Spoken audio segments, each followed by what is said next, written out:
नमस्कार, सरल लाइफ में आप सभी का स्वागत है। आपके साथ मैं हूं गिरिराज शर्मा। इसमें हम बात करते हैं डॉक्टर की लाइफ को लेकर के, और जो भी लोग अपने जीवन में डॉक्टर बनना चाहते हैं, चिकित्सा के क्षेत्र में आगे जाना चाहते हैं, इस कार्यक्रम का उद्देश्य कहीं ना कहीं यही है कि हम डॉक्टरों से डायरेक्ट बात करें कि उनकी शुरुआत कैसे हुई, उनका डॉक्टरी फील्ड में आना कैसे हुआ, क्या उनके जीवन में चुनौतियां रहीं, और हकीकत में जब कोई डॉक्टर बन जाता है तो क्या वाकई जीवन उतना ही आसान लगता है, उतना ही सुंदर लगता है जितना कि हम डॉक्टर की तैयारी करते समय मन में सोचते हैं, सपने संजोते हैं कि हाँ डॉक्टर बन गए तो हमारा जीवन ऐसा होगा। आज इसी पर हम चर्चा करेंगे, और चर्चा करने के लिए हम मौजूद हैं मध्य प्रदेश के मुरैना जिले में, और मेरे साथ हैं डॉक्टर अमित गुप्ता जी जो कि एमडी फिजिशियन हैं। उनसे हम बात करेंगे उनके जीवन को लेकर के, कैसे वो चिकित्सा के क्षेत्र में आए और आ गए तो मुरैना में किस तरीके से खुद को उन्होंने स्थापित किया, क्योंकि जो असल चुनौती होती है वो होती है डॉक्टर बनने के बाद किसी शहर में प्रैक्टिस करना, लोगों की सेवा करना, लोगों का विश्वास जीतना।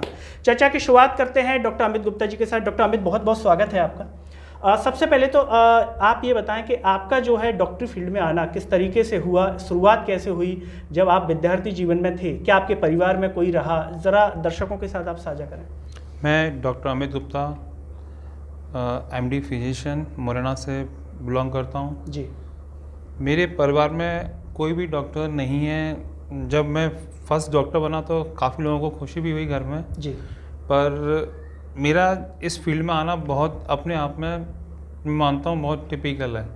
काफ़ी लोगों ने डिस्ट्रैक्ट भी किया, किसी ने कुछ ये भी कहा कि क्यों इसको आप डॉक्टर बना रहे हो, कुछ और बनाओ, ये करो। पर जैसे जैसे इस फील्ड में जैसे एंट्रेंस किया, अपन ने समझा जिस फील्ड को, फिर क्या किसी चीज़ को आप दिल से लाइक करते हो तो उस चीज़ में आप डीपली चले जाते हो। जी। मेरे जीवन का सरल तो 10th क्लास के बाद ही मेरे जो कुछ नॉन टू थे, मेरे चाचा थे जी। फादर थे, उन्होंने कहा कि हम अपने बेटे को डॉक्टर बनाएंगे। पर मेरा मूड डॉक्टर बनने का नहीं था। पर आफ्टर ऑल जैसे जैसे इस फील्ड में मैं गया जी। मैंने अपने आप को थोड़ा सा मॉडिफाई किया जी। और फिर उस चीज़ को समझा और उसके बाद मैंने इस फील्ड में एंट्री। बिल्कुल, जैसा कि आपने कहा कि आपका मन डॉक्टरी क्षेत्र में आने का नहीं था, तो वो ऐसी क्या चीज़ें रहीं, क्या परिवर्तन आपके जीवन में आया, क्या कुछ घटनाएं रहीं कि आपकी फिर जो सोच है वो क्षेत्र में जाने के प्रति अग्रसर हुई। एक कारण तो ये है कि मेरे दादाजी जो थे उनको हाई लेवल्स ऑफ डायबिटिक था जी। उस समय 10th क्लास में इतनी नॉलेज नहीं थी कि दादाजी को क्या है, इस वजह से जो इस बीमारी से पीड़ित हैं। और दूसरी चीज़, घर में जो छोटी मोटी प्रॉब्लम्स होती हैं, और फिर मैंने तो अपने दादाजी को देखा है कि उनके जो फूड अल्सर्स थे, आज जो समझ में आता है जी। जो फूड अल्सर थे उनसे मवाद निकलना, उसको देखना, उस चीज़ का दिमाग में ऐसा क्लिक किया कि फिर एक बार सोचा कि घर में एक को डॉक्टर होना चाहिए। बिल्कुल। तो जब आपके मन में विचार आया तो आपने फिर कब ये बिल्कुल मन में संकल्प कर लिया, कौन सी कक्षा में थे आपके संकल्प कर लिया कि नहीं अब तो मुझे बस डॉक्टर बनना है। आफ्टर मतलब जैसे मैं 12th में आया तो मैं डिसाइड कर लिया कि मैं डॉक्टर बनना ही है। जी। फिर उसके बाद किस तरीके से आपने अपनी रूपरेखा तैयार की, जैसे होता है कि हिंदी मीडियम के जो छात्र होते हैं, या मुरैना के परिवेश की हम बात करें और उस समय के दौर की हम बात करें जब आप पढ़ाई कर रहे थे, इतना लोग जागरूक भी नहीं है, और अब तो फिर भी मुरैना डेवलप है, लेकिन उस समय का जो एक दौर था, तो कैसे आपने खुद को तैयार किया। उस समय हालांकि स्टडी तो बहुत हार्ड थी जी। No doubt. हमारे टाइम में भी काफ़ी हमारे सीनियर्स भी थे, हमारे साथ के भी थे जिन्होंने काफ़ी तैयारी की, काफ़ी उन्होंने अचीवमेंट किया, काफ़ी उनका सिलेक्शन भी हुआ। जैसे हमारा भी नहीं हो पाया कभी फर्स्ट टाइम में, फिर बाकी मेरे फ्रेंड्स हैं उनका भी हुआ, उनको देख के दुख हुआ, फिर और हार्ड मेहनत की, ज़्यादा मेहनत की, तब भी यहाँ नहीं हुआ। फिर मेरा अपनी जो आगे जो स्टडी है MBBS की, मैंने बाहर से की है, मैंने यहाँ से नहीं की है। जैसा कि अभी आपने कहा कि कई बार आम तौर पर ये होता है कि मेडिकल में एक बार में एंट्रेंस नहीं होता, और अब तो फिर भी लोग 1 या 2 ड्रॉप लेते हैं। उस समय लोग, अगर हम विशेष रूप से चंबल की बात करें, ग्वालियर की बात करें, मुरैना की, लोग 4-4, 5-5 ड्रॉप लेते थे और किसी को बुरा भी नहीं लगता था। आज के समय में अगर देखें, अच्छा आपने 2 साल का ड्रॉप ले लिया तो बहुत बड़ी बात मानी जाती है, उस समय ऐसा नहीं था। तो ऐसे सभी लोगों को जो तैयारी करते हैं उन्हें आप क्या कहना चाहेंगे, अगर एक बार में चयनित नहीं हो पाते हैं तो वो खुद को डीमोटिवेट ना करें, ऐसा कुछ आप उनको कहना चाहेंगे। आप सबसे यही गुजारिश है कि मेहनत करें और मन लगा के मेहनत करें। जितनी मेहनत करोगे उतना ही उसका फल मिलता है। हालांकि ये इस फैक्ट है कि जितना आदमी ड्रॉप लेता है तो उसका कॉन्फिडेंस लेवल डाउन हो जाता है। बिल्कुल। उस कॉन्फिडेंस लेवल को डाउन ना करते हुए अपनी मेहनत का अचीवमेंट दें। हमारे टाइम में तो मेरे साथ कुछ सीनियर्स ऐसे भी थे जिन्होंने 4-4 बार ड्रॉप लिए थे, उसके बावजूद भी इनका नहीं हुआ है। नाम तो मैं नहीं ध्यान रहा, पर उस समय थे हमारे बैच में भी काफ़ी लोग थे जो 2-2, 3-3 ड्रॉप के बाद भी तैयारी कर रहे थे। 2 ड्रॉप बाद भी उनका एडमिशन सिलेक्शन हुआ है, और जो 4-4 ड्रॉप ले रहे थे उनका भी नहीं हुआ। बिल्कुल। तो कभी कुछ तो लक वाइज चांस और कुछ मेहनत। बिल्कुल। क्योंकि क्या है कि उस 2 घंटे का दौर जो पढ़ाई आदमी पूरी साल भर करता है, मेरा थिंकिंग ये है कि आदमी स्टडी पूरी साल भर करता है जी। वही बुक्स, वही टॉपिक्स, वही सब। आप माइंड में कंज्यूम कितना कर रहे हो, कितना उसको एनालाइज कर रहे हो, और कितना उसको प्रैक्टिकल लेके चल रहे हो। बिल्कुल। और 2 घंटे में आपका माइंड कितना शार्प है, कितना आप एक्टिवेट रह रहे हो जी, वो वर्क करता है। बिल्कुल। जब आप जो है MBBS की पढ़ाई करके आए, अब घर वालों का रिएक्शन क्या था? क्योंकि निश्चित तौर पर परिवार में कोई डॉक्टर बन जाए, और भारतीय परिवेश की हम बात करें, क्योंकि एक ऐसा पद होता है, एक ऐसा प्रोफेशन होता है समाज में जिसको हर कोई एक इज्जत की निगाह से देखता है, और परिवार में फिर इकलौता कोई डॉक्टर हो, तो परिवार वालों की आस, उनके रिएक्शंस, उसके बारे में।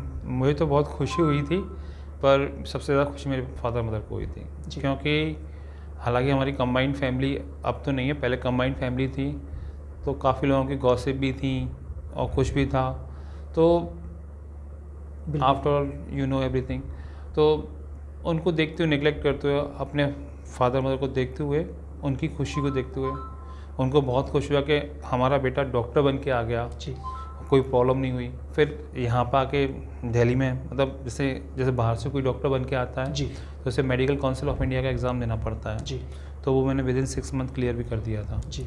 उसके 1 साल बाद इंटर्नशिप भी चली, फिर उसके बाद दिल्ली में जॉब भी किया, फिर उसके बाद मैंने अब दिल्ली से ही हार्ट स्पेशलाइजेशन भी की थी जी। डिप्लोमा इन कार्डियोलॉजी मैंने आर्टिमिस हॉस्पिटल से किया था। उसके बाद मैं मुरैना आया। उस दौरान मैंने शायद दिल्ली में, मुझे भी याद नहीं कि मैंने शायद कितने हॉस्पिटल में काम किया होगा, नाइट सेवा दी होंगी जी, मुझे भी याद नहीं। मतलब मेरी शादी होने के बावजूद मुझे पक्का याद है आज भी कि मैं महीने में 25 दिन हॉस्पिटल में रहता था नाइट ड्यूटी में, और 5 दिन घर पे रहता था केवल जी। और 25 दिन में डे नाइट, मतलब सुबह भी और नाइट में भी जी। और 5 दिन केवल घर पे रहता था। आपका मुरैना में आने का आपने कैसे विचार किया? कई बार होता है कि लोग बाहर से पढ़ के आते हैं तो कहते हैं कि भी बाहर की हवा एक बार जिसने देख ली तो मन नहीं होता कभी कि अपने क्षेत्र में वो जो है काम करे। लोग सोचते हैं कि नहीं, मुझे तो बाहर ही करना है। तो आपके जो सोच है इसके पीछे क्या रही कि नहीं, बस मुझे मुरैना जो है इसकी शुरुआत करनी है? इसकी शुरुआत हुई तो ऐसे थी कि हालांकि आना तो मैं भी नहीं चाह रहा था जी, ठीक है। हालांकि मैंने अप्लाई किया था कहीं के लिए जी, और मुझे ऑफ़र भी अच्छा मिल गया था जी, पर उस समय फादर ने बोला कि बेटा हम अब एज से अकॉर्डिंग काफ़ी एज सीमा क्रॉस हो रही है, तो कोई एक बेटा तो हमारे पास रहना चाहिए। क्योंकि मेरा छोटा भाई जो है उस समय भोपाल में था जी, उस समय भोपाल, उसके वो इंजीनियर है तो भोपाल में था। मैं फिर यहाँ पर आके फिर मैंने फादर मदर के साथ साथ अपना काम भी देखा। अब आप अपने निर्णय पर क्या सोचते हैं? कहते हैं कि निर्णय कोई भी गलत या सही नहीं होता, परिणाम डिसाइड करता है। अब इतने साल आपको मुरैना में हो गए, तो उस डिसीजन को आप किस तरीके से देखते हैं कि हाँ मेरा सही डिसीजन रहा? डिसीजन को मैं मानते हुए चलता हूँ कि डिसीजन मेरा सही रहा, पर एक ही चीज़ बोलना चाहूँगा कि मुरैना के लोगों के लिए जितनी मदद मैं कर सकता हूँ करने की कोशिश करूँगा और आगे भी करता रहूँगा जब तक मतलब हाथ पैर चल रहा तब तक करूँगा। पर हर चीज़ पॉसिबल इसलिए नहीं होती कि हर चीज़ को समझाया नहीं जाता। बहुत से लोग समझते भी नहीं कि मेडिकल लाइन क्या है। इसमें मतलब जब कोई पेशेंट हमारे पास आता है तो हम ये सोचते हैं कि ये पेशेंट हमारे यहाँ से ठीक होके जाए जी। अनफॉर्चुनेटली कोई भी मिस हैपनिंग या कोई भी क्रिटिकल कंडीशन ये कहती है कि पेशेंट ठीक हो भी सकता है और उसको हम आगे रेफ़र भी कर सकते हैं। रेफ़र करने का पर्पज़ ये नहीं होता कि पेशेंट हम इसको ठीक नहीं कर सकते, हो सकता है हमारे पास कोई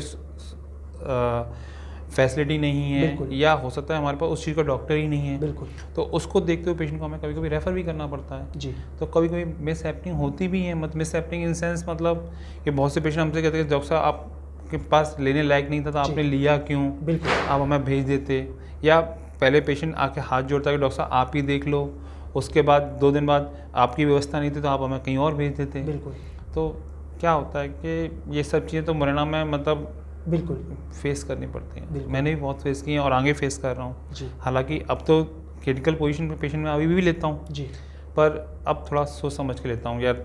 क्या बिल्कुल। एक्चुअली मुरैना का माहौल जो है उसको देखते हुए मैं ज़्यादा मतलब जी अपने मतलब सेटिस्फाई पेशेंट, अगर पेशेंट कोई मुझसे सेटिस्फाई है कि हाँ यार इसका ट्रीटमेंट करना चाहिए तो ही करो, नहीं तो उससे पूछ लो भैया आपका अगर मन नहीं है ट्रीटमेंट कराने तो का बाहर के लिए आप अपने हिसाब से जहाँ चाहो वहाँ ट्रीटमेंट कराइए। जी। तो उसके लिए जब कोई भी विद्यार्थी जो है डॉक्टरी फील्ड में आने की सोचता है या IAS IPS भी बनता है, डॉक्टरी क्योंकि ये ऐसे प्रोफेशन हैं जिनमें आमतौर पर बच्चे जाते हैं, एक सुंदर सपना संजो लेते हैं कि नहीं देखो फलाने का बच्चा डॉक्टर है और बढ़िया उनकी बंगला गाड़ी ये सब अपन को भी डॉक्टर बनना है। आपका अनुभव क्या कहता है एक्चुअल में जब उस फील्ड में हम घुस जाते हैं उस समय जो चुनौतियां हैं सामने वो आप दर्शकों के साथ साझा करें, क्योंकि जो भी दर्शक हमारा ये कार्यक्रम देख रहे हैं तो वो उस चीज़ को भी महसूस कर सकें कि भाई डॉक्टरी की पढ़ाई तो ठीक है, उसे करने के बाद वास्तव में कितनी चुनौतियाँ। पढ़ाई बहुत ईजी है जी। एक्चुअल वर्क आप जब फील्ड में आते हो तब होता है कि आप किस एफर्ट से काम कर रहे हो या किस एफर्ट से काम नहीं कर रहे हो। बेसिकली जब आप किसी फील्ड के डॉक्टर होते हो, जैसे मैं मेडिसिन का या डिप्लोमा इन कार्डियोलॉजी मैंने किया है, तो उसके बावजूद भी मतलब मैं काफ़ी सारे पेशेंट देखता हुई हूँ। मेडिसिन के पेशेंट भी देखता हूँ, हार्ट के भी पेशेंट देखता हूँ, इवन एक नॉर्मल वायरल फीवर जो भी डिसीज़ जो मुझे समझ में आती है उसके पेशेंट में देखता हूँ। नहीं होता तो उनको जहाँ होता वहाँ सजेशन करता भी हूँ। इस फील्ड में आने के बाद जब फर्स्ट पेशेंट जब किसी डॉक्टर के पास जाता है तो पेशेंट का रेस्पॉन्स ये रहता है कि हम जिस डॉक्टर पे जा रहे हैं तो हम सही जा रहे हैं कि गलत जा रहे हैं, बिल्कुल। ये हमको ट्रीट कर पाएगा कि हमें आगे भेजेगा। बिल्कुल। तो कभी भी किसी पेशेंट का भरोसा मत तोड़िए। पेशेंट को हो सके तो उसकी एक्चुअल पोजीशन बताना कोशिश कीजिए कि साहब आपका ये ट्रीटमेंट है, मेरे पास है तो मैं करूँगा, नहीं है तो नहीं करूँगा। जी। किसी को गुमराह मत करो। या कई पेशेंट की कंडीशन क्रिटिकल है, आप उसको अनवांटेड, जैसा मैंने भी सुना है बहुत से इंस्टीट्यूट में होता है, चलता भी है, तो उस चीज़ को देखते हुए कि पेशेंट के रिगार्डिंग जो एक्चुअल पोजीशन है वो पेशेंट को बोलना चाहिए कि साहब पेशेंट आपका सिक है, आपका ट्रीटमेंट कराना है कराइए, नहीं तो आपको जो भी बेस्ट एफर्ट लगे आप अपने हिसाब से कीजिए। कल आप एकेडमिक के रिगार्डिंग या किसी इंस्टीट्यूशन के रिगार्डिंग कोई क्लेम मत करो कि साहब आपने हमारा पेशेंट को हानि पहुंचाई या इसका ये किया। जो भी हो पेशेंट से क्लियर ट्रांसपेरेंसी पेशेंट से ज़्यादा। डॉक्टर अमित आपसे जानना चाहेंगे कि जब हम तैयारी कर रहे होते हैं तो घर वाले कहते हैं कि भाई अभी इतने घंटे मेहनत कर लो फिर तो बस ज़िंदगी आराम से कट जाएगी, क्या ये असल में डॉक्टरी प्रोफेशन में है या फिर जब डॉक्टर बनने के बाद और ज़्यादा समय देना पड़ता है? ये सब वो कहते हैं कि हमें भी अच्छा लगता था। इसके लिए एक सबसे स्लोगन है कि जब हम पढ़ते थे 8th 9th 10th क्लास में थे तो उसमें कहते थे कि यार पढ़ाई कितनी बोरिंग चीज़ है यार, 2 घंटे 4 घंटे पढ़ ली, बड़े हो जाएंगे तो पढ़ाई नहीं करनी पड़ेगी। मतलब वो लाइफ दैट इज़ मतलब जो चाइल्ड लाइफ थी वो बहुत गोल्डन लाइफ थी। जैसे जैसे आप अपनी लाइफ में बढ़ते हो, जैसे आप डॉक्टर बन गए, डॉक्टर बनने के बाद आपकी मैरिज हो गई, उसके बाद आपके पास बर्डन ही बर्डन क्रिएट होते हैं। आपको अपनी फील्ड भी देखनी है, फैमिली भी देखनी है, परिवार भी देखना है, इवन इफ आपको अपने रिलेशंस वाले भी देखने हैं। तो जैसे जैसे आप जिस फील्ड में जाओगे, जैसे मैं भी गया, मैं अभी कर भी रहा हूँ, तो मुझे मालूम है कि डॉक्टरी फील्ड इतनी सिंपल नहीं है। पढ़ाई सिंपल है, कहते हैं ना एंट्रेंस कठिन है, एंट्रेंस होने के बाद आदमी अगर मन लगा के पढ़ाई करता है, वर्कआउट करता है उस फील्ड में अपनी तरफ से, तो उसके लिए काफ़ी ईजी रहता है कि हाँ उस चीज़ को समझना। पर एक्चुअल जो उसकी जो मेहनत है, एक्चुअल जो कॉन्फिडेंस लेवल है वो तब डेवलप होता है जब पेशेंट के रिगार्डिंग में कोई बात करता है। अगर पेशेंट जैसा मेरा पेशेंट मुझसे सेटिस्फाई नहीं है तो वो कहते हैं ना माउथ टू माउथ पब्लिसिटी। बिल्कुल। आज जैसे अगर मैं आपकी तारीफ़ करूँगा तो आप कहीं ना कहीं कहोगे यार वो बंदा बढ़िया है, आप उसको दिखाइए, उसका ट्रीटमेंट भी अच्छा है, समझाता भी अच्छा है और बोलता भी अच्छा है। और वही डॉक्टर्स ज़्यादातर सेम होते हैं, नॉलेज सेम होती है, थोड़ा बहुत डिफरेंस हो सकता है, पर किसी ने ये कहा कि साहब नहीं वो तो बहुत ख़राब बोलता है, पेशेंट से गलत बोलता है, इसके बाद मत दिखाइए, इसका ट्रीटमेंट ख़राब है, फालतू जाँचें कराता है, ये करता है। तो जितनी भी हो लिमिटेड में जाँच कराइए, उतना ही ट्रीटमेंट लिखिए जितना ज़रूरत है, नहीं है तो कोई ज़रूरत नहीं। बिल्कुल। आप इतने सालों से मुरैना में अपनी सेवाएं दे रहे हैं, आने वाले समय में मुरैना में क्या ज़रूरत महसूस करते हैं आप स्वास्थ्य के क्षेत्र में? क्या बदलाव होने चाहिए और पहले से कितने बदलाव आप महसूस करते हैं कि यहाँ स्वास्थ्य के क्षेत्र में हुआ है? स्वास्थ्य के हिसाब से बदलाव तो मुरैना में हुए हैं, और मैं ये नहीं कहूँगा सारे डॉक्टरों ने काफ़ी बदलाव किए हैं और काफ़ी कोशिश भी की हैं, पर यहाँ की कोशिशों को कोई एक्सेप्ट करना नहीं चाहता है जी। कि यहाँ का जो माहौल है वो थोड़ा सा अपन ये कह सकते हैं बैकवर्ड एरिया है, पॉलिटिकल इश्यूज़ हैं। और आज हमारे पास भी पेशेंट्स आते हैं, सर के पास ही कई सारे सर के, जैसे राघव सर के पास पेशेंट जाते हैं, योगेश तिवारी सर के पास पेशेंट जाते हैं। क्या होता है कि जैसे कोई भी पावरफुल पेशेंट पहुंच गया कि साहब मैं आपको फलाने से बात करा रहा हूं, तो एक तो भयभीत हो जाए कि हम इसका ट्रीटमेंट करें कि अगर किसी कुछ हो गया तो कौन रेस्पॉन्सिबल लेगा, कौन रेस्पॉन्सिबल लेगा। तो हर कोई अपनी थोड़ा सा सेफ साइड चलता है कि पहले देखते थे भाई पेशेंट सेफ साइड है तो ही उसको बिल्कुल आप करो, नहीं तो कि प्यार से बोलो कि भैया हमारे बस का नहीं है जी। क्योंकि क्या होता है कि आप जानते सब हैं, मैं मुरैना में जितने भी डॉक्टर हैं वो सब जानते हैं कि इस पेशेंट को कैसे ट्रीट करना है, पर कोई भी कहते हैं ना कि अनवांटेड किसी को सरदर्दी। जैसा कि आपने इसका जिक्र किया तो इससे मुझे घटना याद आई कि अभी राजस्थान के दौसा में डॉक्टर अर्चना शर्मा, एक पेशेंट की जो है महिला प्रसूति, उनकी डेथ हो गई थी ट्रीटमेंट के दौरान, तो इतना दबाव उन पर आया कि उन्होंने सुसाइड कर लिया। बड़ी घटना थी, आपने तो क्या कहीं ना कहीं ये भय भी डॉक्टर के मन में रहता होगा निश्चित तौर पर, जैसा कि मुरैना के अगर हम क्षेत्र की बात करें, पॉलिटिकल जैसे आपने बात की, तो आपने कहा कि हमें पता भी होता है किस तरीके से ट्रीट करना है, लेकिन अगर कुछ भी अनवांटेड हुआ, जैसा कि डॉक्टर, कोई भी डॉक्टर नहीं चाहता कि भाई उसके पेशेंट की डेथ हो जाए जानबूझ के, तो कोई भी नहीं चाहेगा, तो कहीं ना कहीं इसके पीछे एक वजह ये भी है। वजह तो है ये भी। दूसरी चीज़ क्या होता है, डॉक्टर हमेशा कोई फ्रीली काम करना पसंद करता है कि जैसे आपको मैं स्ट्रेस कर दूँ एक जनरल वे में, हे डॉक्टर इसका इलाज सही होना चाहिए नहीं तो मैं तो ये देख लूँगा, तो मतलब डॉक्टर भी अंदर से भयभीत हो जाएगा। तो उससे क्या होता है, कहीं ना कहीं कोई भी डॉक्टर हो, चाहे मैं हूँ, चाहे मुरैना के और भी अदर डॉक्टर्स हों या कहीं के डॉक्टर हों, तो वो थोड़ा उस चीज़ से डरेंगे। एक्चुअली उनके केस में हालांकि मुझे ज़्यादा जानकारी नहीं कि उस समय क्या हुआ क्या नहीं हुआ, पर क्या होता है कोई भी डॉक्टर हो, चाहे मैं हूँ चाहे कोई हो, वो कभी नहीं चाहेगा कि उसके पेशेंट को कोई भी प्रॉब्लम हो। अनफॉर्चुनेटली जो बॉडी में हीमोडायनेमिक्स चेंजेस आते हैं, या आफ्टर प्रेगनेंसी या पोस्ट सिजेरियन, कभी कि there is so much complications के जिसका कि प्रोडिक्शन कभी कोई कर ही नहीं सकता जी। क्योंकि हमने भी पढ़े हैं कि कितने कॉम्प्लिकेशंस आते हैं, और उसमें देखो डॉक्टर चाहे कोई भी हो, चाहे मैं कह रहा हूँ डॉक्टर की दुश्मनी किसी से भी बनी रहे, बिल्कुल, चाहे मेरे से चाहे किसी से भी बनी रहे, पर डॉक्टर कभी भी अपनी पोजीशन को देखते हुए उसका हानि नहीं पहुँचाएगा, कोई भी डॉक्टर हो। बिल्कुल, क्योंकि हमें मालूम है कि जो चीज़ हमने आज अपने हाथ में ली है, अगर हम किसी का बुरा नहीं कर सकते तो अच्छा नहीं कर सकते तो बुरा भी ना करें जी। और नहीं हमें लग रहा है कि साहब यार हम इससे थोड़ा नाराज़ हैं, तो यही बोल देंगे साहब आप प्लीज़ किसी और को दिखा लो। बिल्कुल। क्यों? क्योंकि यार हम नहीं चाहेंगे कि यार कल वो हमारे साथ उसके प्रॉब्लम्स क्रिएट हों। बिल्कुल, तो कोई डॉक्टर नहीं चाहे। अगर हम बात करें, हर व्यक्ति का अपना एक उद्देश्य होता है, तो अगर हम आपके उद्देश्य की बात करें कि चिकित्सा के क्षेत्र में आने वाले समय में मुरैना में आप खुद का क्या पर्टिकुलर ऑब्जेक्टिव लेके चल रहे हैं? मेरा पर्टिकुलर ऑब्जेक्टिव है एक अच्छा मल्टी स्पेशलिटी हॉस्पिटल जिसमें कि मुरैना के लोगों को सारी सुविधाएं मिलें जी, और टेंशन फ्री काम हो। मतलब जिसमें कि जो पेशेंट्स यहाँ से ग्वालियर आगरा जाते हैं उनको 90% या 80% तो जो भी ट्रीटमेंट वो यहाँ मिल जाए, जिससे कि वो कहीं ना कहीं सेफ साइड पहुँच सकें। अभी तो बहुत से पेशेंट भी कभी पेशेंट ऐसे होते हैं जो कि ग्वालियर आगरा पहुँच ही नहीं पाते हैं। बिल्कुल, even if after cross from मतलब यहाँ से बामर क्रॉस किया कुछ को प्रॉब्लम्स आती है, यहाँ से आगरा क्रॉस किया तो प्रॉब्लम आती है। बिल्कुल, तो इस तरह का सेटअप होना चाहिए, जिस तरह की जैसे वेंटिलेटर सुविधा होनी चाहिए, मुरैना में नहीं है जी। हालांकि गवर्नमेंट हॉस्पिटल में वेंटिलेटर है पर शायद यूज़ बहुत कम होते हैं। बिल्कुल, अब किसी कारणवश यूज़ होते नहीं होते।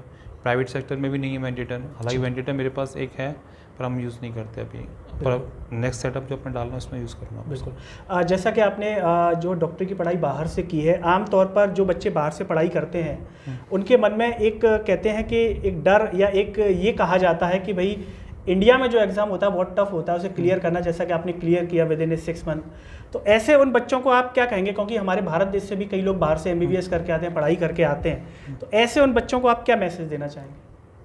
एक ही मैसेज है कि पढ़ाई करो बस, और क्या जी, और कुछ नहीं। मतलब आसानी से वो एग्ज़ाम क्लियर हो सकता है। हो सकता है, बिल्कुल। देखो स्टडी में शायद आई थिंक बुक्स तो ध्यान नहीं, पर कम 22-23 बुक्स होती हैं जी। सारी सब्जेक्ट्स की। और आप पढ़ने बैठोगे तो मुझे मालूम है कि पढ़ाई तो बहुत वास्ट है, मतलब इतना बिग एरिया है कि कभी कवर नहीं कर सकते, पर हर चीज़ का एक लिमिटेशन है। बिल्कुल। मतलब 100% तो हर कोई श्योर नहीं होता, पर यह है कि जितना आप कवर कर सकते हो कवर करो, आप आराम से फाइट कर सकते हो, कोई प्रॉब्लम नहीं आती। बिल्कुल। चलते चलते डॉक्टर अमित, आखिरी सवाल, उन सभी जो चिकित्सा की जो पढ़ाई कर रहे हैं, जो अभी MBBS के जो है पढ़ाई कर रहे होंगे और आने वाले समय में अपने अपने क्षेत्रों में जहाँ से भी लोग होंगे वो सेवाएं देंगे, उनको क्या आपका मैसेज है? मैसेज एक ही है, आप कहीं से भी MBBS करो, MD करो, कोई भी फील्ड में करो, पढ़ाई करो, अपने अपने काम को अच्छे तरीके से करो और पेशेंट के साथ ट्रांसपेरेंसी रखो ऑलवेज, और कुछ नहीं। बिल्कुल। तो दर्शकों, ये थे हमारे साथ मध्य प्रदेश के मुरैना से डॉक्टर अमित गुप्ता जी, जिन्होंने कहा कि चिकित्सा के क्षेत्र में उनका आना किस तरीके से हुआ। उनका मूड नहीं था, लेकिन जिस तरीके से शुरुआत हुई और जब उन्होंने तय कर लिया कि मुझे बस अब इस क्षेत्र में जाना है, तो एकाग्रता के साथ पढ़ाई की, बाहर से पढ़ाई की उन्होंने और अपने भारत देश में आए, एग्ज़ाम दिया, क्लियर किया यहाँ पर प्रैक्टिस के लिए, और मध्य प्रदेश के मुरैना ज़िले में अपनी सेवाएं दे रहे हैं। और साफ तौर पर कहना है कि ऐसा नहीं है कि डॉक्टर बनने के बाद ज़िंदगी बिल्कुल खूबसूरत हो जाए या आपका समय जो है केवल जो है आपको न देना पड़े। पढ़ाई से ज़्यादा समय आपको जो है डॉक्टर बनने के बाद लोगों की सेवा को देना पड़ता है। तो अगर आप में जुनून है डॉक्टर बनने का, समाज की सेवा करने का, तो आप इस प्रोफेशन को चुन सकते हैं। उन चुनौतियों से अगर आपको प्यार है तो आप इस प्रोफेशन में आ सकते हैं।